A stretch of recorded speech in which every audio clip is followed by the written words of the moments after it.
ఇక కొండా సురేఖ గారు సంబంధించి ఒక వీడియో వైరల్ అవుతుంది.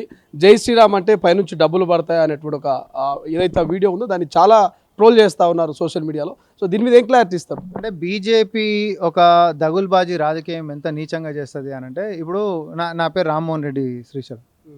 నా పేరు రామ్మోహన్ రెడ్డి. నా పేరు పెట్టింది భద్రాచలంలో మా తాత. మేము ప్రతి సంవత్సరం కళ్యాణానికి పోతాం అనమాట. సో ఇది ఒక రిలీజియన్ అనేటటువంటి, మతం అనేటటువంటి మన యొక్క పర్సనల్ విషయం. ఎవడు ఎన్ని మాట్లాడినా, మీదికే మాట్లాడినా, ఎన్ని చేసినా, దేవుణ్ణి ఎవరు ఎంత నమ్ముతారో, ఎవరు ఆయన యొక్క సిద్ధాంతాలలో నడుస్తారు, సత్యవాకుతోటి ఎట్లా ముందుకు పోతాం, ఒక లివింగ్ ఎగ్జాంపుల్ లెక్క బతకాలి బిడ్డ అని చెప్పి నాకు మా పేరెంట్స్ నేర్పించినటువంటిది. ఎవడో సూక్తులు చెప్తే నేర్చుకునే పరిస్థితుల్లో మనం కాదు, మనం అవతలోనికి చెప్పేటటువంటి వాళ్ళం. ఇది ఇట్లుంటే కొండా సురేఖ గారు ఆమె యొక్క మాటలల్లో ఫస్ట్ ఏమన్నా అంటే, కేంద్రంకి వెళ్ళి రావాల్సినటువంటి నిధుల గురించి అడిగినప్పుడల్లా సపోర్ట్ చేయకుండా ఇక్కడ సభలు పెట్టి ఖాళీ జై శ్రీరామ్ అనిపించి వెళ్ళిపోతుండ్రు. జై శ్రీరామ్ మనం అంటాము, జై శ్రీరామ్ అప్పుడు అన్నంత మాత్రాన కేంద్రంకి వెళ్ళి రావాల్సినటువంటి నిధులని దాని జవాబు ఏది, ఆ నిధులు వస్తున్నాయా మనకి అనేటటువంటి దాని మీద ఆమె చెప్పినటువంటిది. ఇది ఒకసారి ప్లే చేయండి అబ్బా, ఫుల్ వీడియో.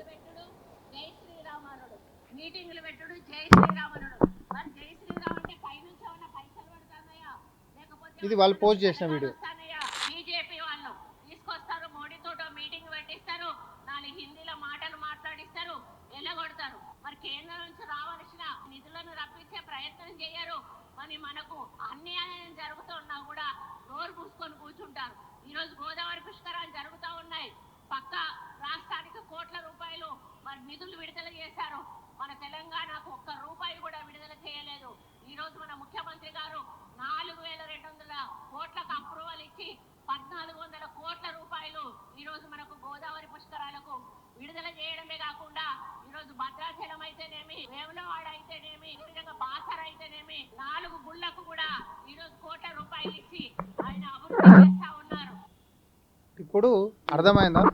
దేవుడు గుడులు అనే పేరు చెప్పేటటువంటి బీజేపీ మరి ఈరోజు ఆ దేవుళ్ళ యొక్క గుళ్ళని మనం కాపాడుకునేటటువంటి దాంట్లో పుష్కరాలకు సంబంధించినటువంటి ఈ యొక్క సాంప్రదాయబద్ధమైనటువంటి విధానాలలో కేంద్రం యొక్క కాంట్రిబ్యూషన్ ఏంది?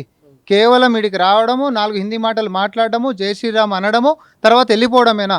నిజంగా మీరు హిందువులే గిట్టయితే బీజేపీ నేతలు కేంద్రంలో కూర్చున్న వాళ్ళు, తెలంగాణలో ప్రభుత్వమే ముందుండి ఈరోజు హిందువుల యొక్క ధర్మాన్ని కాపాడేటటువంటి దాంట్లో పెద్దన్న పాత్ర పోషిస్తున్నటువంటి రేవంత్ రెడ్డి గారు, ఆయన యొక్క పరిపాలన, కేటాయిస్తున్నటువంటి బడ్జెట్, ఇది మా పాత్ర. నిజంగా గుళ్ళని ఎవరు కాపాడుకుంటున్నాము, పుష్కరాలు ఎవరు చేసుకుంటున్నాము, ఇందులో కావాల్సినటువంటి ఏవేవి సాంప్రదాయబద్ధంగా సాంస్కృతిక పరంగా ఎట్లా కాపాడుకోవాలని చెప్పి రేవంత్ రెడ్డి గారికి నేర్పాల్సినటువంటి అవసరం లేదు కదా. అదే క్యాబినెట్లో ఉంటున్నటువంటి కొండా సురేఖ గారు కూడా మరి మన ప్రభుత్వం ఇంత మనం చేస్తున్నాము, నువ్వు ప్రతిసారి వస్తున్నావు, జై శ్రీరామ్ అనిపిస్తున్నావు, కేంద్రం కించి తెలంగాణకి ఇదే దేవుళ్ళ గుళ్ళకి ఎంత నిధులు ఇస్తున్నావు అని చెప్పి ఆమె అడిగింది. ఆ ముక్కను కట్ చేసి ఈరోజు జై శ్రీరామ్ అంటే మీకు మీదికించి పైసలు పడతాయని కేవలం చిన్న క్లిప్ను వాళ్ళు తయారు చేసి ఇంత దారుణంగా మిస్లీడ్ చేస్తున్నారంటే తెలంగాణ జనాలు అవలగాలు పిచ్చోళ్ళు అనుకుంటారా అంటున్నాను నేను. మీకు నిజంగా చిత్తశుద్ధి ఉంటే రఘునందన్ గారు అయినా దీని మీద కౌంటర్లు మాట్లాడుతున్నటువంటి ప్రతి బీజేపీ నేత, మీరు కేంద్రం కెంచి ఇక్కడ ఉంటున్నటువంటి గుళ్ళకి ఎంత నిధులు తీసుకొస్తారో తీసుకొచ్చి చూపెట్టరు బిడ్డ. ఇప్పుడు పుష్కరాల కోసం ఏం చేస్తారో చేయరు. సమ్మక్క సారలమ్మ జాతరలకు మీ బతుకులకు ఏమైనా 1 రూపాయి ఇచ్చిండ్రా? మీరా మాట్లాడేది దేవుళ్ళ గురించి? దేవుళ్ళ గురించి ఈరోజు సూక్తులు చెప్పే పరిస్థితులలో బీజేపీ లేదు.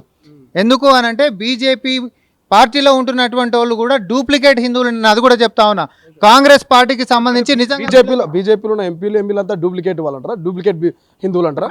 నేను ఒకటే మాట అంటున్నా, ఈరోజు నిజంగానే మనము అసలైనటువంటి హిందువులం అయితే మన గుడ్లను కాపాడనికే నిధులు ఈ కేంద్రంకి ఇచ్చి, మన పుష్కరాలు చేసుకుంటాం కేంద్రంకి ఇచ్చి నిధులు, ఈ ప్రభుత్వం నిధులు కేటాయించుకుంటుంది, ఈ ప్రభుత్వం గుడ్లను నిర్మించుకుంటుంది, ఈ ప్రభుత్వం సాంస్కృతిక కార్యక్రమాలు చేసుకుంటుంది, మన దేవుళ్ళని కాపాడుకుంటుంది, అన్ని రకాలు కూడా ఆఖరికి గోశాలలు కట్టేదాకా కూడా రేవంత్ రెడ్డి గారి యొక్క సర్కార్ మనం చేతులలో చూపిస్తూ ఉన్నాం.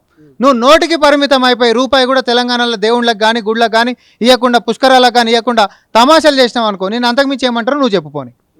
మొన్న సమ్మక్క సారలమ్మ జాతర అయింది, నువ్వేమి ఇచ్చినావు చెప్పు, నువ్వు నాకు చెప్పు, దానికి జవాబు చెప్పు. ఇప్పుడు పుష్కరాలు అనుకుంటున్నావు, కేంద్రంకి వచ్చి నువ్వేమి ఇచ్చినావు చెప్పు. నిజంగానే నువ్వు బీజేపీ ఎంపీ లీడర్ అసలు హిందువులే గిట్ట అయితే నువ్వు కేంద్రంకి వచ్చి సార్ రాష్ట్ర సర్కార్ 1,000 కోట్ల రూపాయలు కేటాయించి అక్కడ ధర్మం కోసం, రాష్ట్రం కోసం, దేశం కోసం మరి ఈరోజు దేవుళ్ళ గుడిల యొక్క పునర్నిర్మాణం చేస్తూ ఉంది సార్, మన కాంట్రిబ్యూషన్ చేయకపోతే రేపు పొద్దున మరి అక్కడ ఉంటున్నటువంటి మన హిందువులం అని చెప్పి మనం చెప్పుకుంటాం, మన వాళ్ళకి జవాబు చెప్పుకోలేము సార్ అని చెప్పి అడగాలి కదా. నువ్వు ఎందుకు అడుగుతలేవు? ఇవన్నీ డ్రామా బాజీలు బంద్ చేయండి. ఈరోజు రేవంత్ రెడ్డి గారి కంటే అసలైనటువంటి హిందూ ఎవరైనా ఉంటారా? నేను ఇంకొక విషయం కూడా చెప్తున్నా బా, గతంలో అసదుద్దీన్ అక్బరుద్దీన్ ఓవైసీలు హేట్ స్పీచ్లు ఇస్తే ఇద్దరిని కలిపి జైలు వేసింది కూడా కాంగ్రెస్ సర్కారే. బీజేపీ అసొంటిది ఎప్పుడైనా చేసిందా? కిరణ్ కుమార్ రెడ్డి గారు ఉన్నటువంటి సంగతి చెప్తున్నా. నెల రోజుల ముంగట ట్యాంక్ బండ్ కాడ కూడా ఒకటి ఇష్యూ అయింది. ఒక ఆయన పేరు ఏది రహమద్ బేగ్ అని చెప్పి ఎమ్మెల్సీ ఉండే, అడిపోయి పోలీసు వాళ్ళనే బెదిరించేసేసి అలా బండ్లు ఏదో తీసుకొని పోతే ఎమ్మెల్సీ జాన్తానై ఆడ మతాలతోటి కాదు చేసేది, చట్టం అనేది ఒకరికి చుట్టం కాదని చెప్పి అదే క్యాండిడేట్ మీద నీకు పోలీస్ స్టేషన్లో ఎఫ్ఐఆర్ చేసినాం. మనం ఎవరిని స్పేర్ చేయం. ఇక్కడ మతం అనేటటువంటి ముసుగులో వచ్చి రాజకీయాలు చేసి విధ్వంసాలు చేస్తామనంటే అది ఎవరైనా ఒకటే, చట్టం ముందు అందరం సమానమే. అదే దేవుళ్ళ విషయం వచ్చినప్పుడు ఆమె ప్రౌడ్ హిందూ, రేవంత్ రెడ్డి గారు ఈజ్ ఎ ప్రౌడ్ హిందూ. కాబట్టి గుళ్ళని కాపాడుకునేటటువంటి వ్యవస్థతో పాటు ముఖ్యమంత్రి లెక్క ఉన్నాడు కాబట్టి అన్ని ధర్మాలు బాగుండాలని చెప్పి మనం కోరుకుంటున్నాం. అట్లని చెప్పి మన హిందూ ధర్మం బలంగా ఉండాలని చెప్పి ఈరోజు నిధులు కేటాయించుకుంటున్నాం, పుష్కరాలు చేసుకుంటున్నాము, సమ్మక్క సారలమ్మ జాతర చేసుకుంటా ఉన్నాము, ఒక్క దగ్గర కాదు గోశాలలు కట్టుకుంటా ఉన్నాము. నీ కాడేముందో నువ్వు నాకు అది చెప్పు. కేంద్రం నుంచి ఇప్పటివరకు ఒక్క రూపాయి కూడా ఈ సాంప్రదాయాలకు, పండగలకు, పబ్బాలకు, గుళ్ళకు ఇప్పుడు జరుగుతున్నటువంటి కార్యక్రమాలకు రాలేవంటారా? తెలియదంటారా? ఇదే బీజేపీ వాళ్ళు వచ్చి ఇప్పుడు కొండా సురేఖ అది మొక్క తప్పుడుగా పెట్టేసేసి ప్రెస్ మీట్లు పెట్టారు కదా, వాళ్ళని మీరు పోయి ఇదే మైక్ అలా మూతికాడ పెట్టి అడుగురు ఏం తెచ్చిరు అని చెప్పి ముఖం పెట్టుకొని మాట్లాడుతున్నారు మీరు ఫస్ట్ అని చెప్పి. అరే బాధ అనిపిస్తుంది అబ్బా నిజంగా కూడా. మీరు మాట్లాడేటటువంటి హిందువులు అందరూ బాగుండాలని అనుకుంటే I feel good, I feel happy. కానీ మీరు చేసేది కూడా అట్లనే ఉండాలి కదా. నేను లాస్ట్ టైం కూడా మనం ఒక విషయంలో అన్నాం, మీ ఆర్ఎస్ఎస్ హెడ్ క్వార్టర్స్ పార్కింగ్ కోసం 1500 సంవత్సరాల గుడిని కూలగొట్టినటువంటి ఈ దుర్మార్గులు వీళ్ళ అసలు హిందువులు వీళ్ళు మాట్లాడతారా? రమ్మనుడు ఎవడొస్తాడో. ఎంతసేపు విద్వేషం విద్వేషం విద్వేషం, రాజకీయంగా వేరేదేం లేక అభివృద్ధి గురించి మాట్లాడక. అరే నువ్వు 2014లో వచ్చినప్పుడు నీ మేనిఫెస్టో పేజ్ నెంబర్ 13లో నువ్వేమని పెట్టిన 60 సంవత్సరాలు దాటిన రైతులందరికీ కూడా మేము పెన్షన్లు ఇస్తామని అన్నావు. దాని గురించి మాట్లాడదాం, మా మేనిఫెస్టోల గురించి మాట్లాడుతున్నావు. ఈరోజు రాష్ట్రంలో మేము ఇచ్చేటటువంటి మా యొక్క ప్రమాణాలు లేకపోతే మేము ఇచ్చేటటువంటి సంక్షేమాలు కేంద్రంలో నువ్వు ఇచ్చేది బేరీజ్ చేసుకుందాం దా.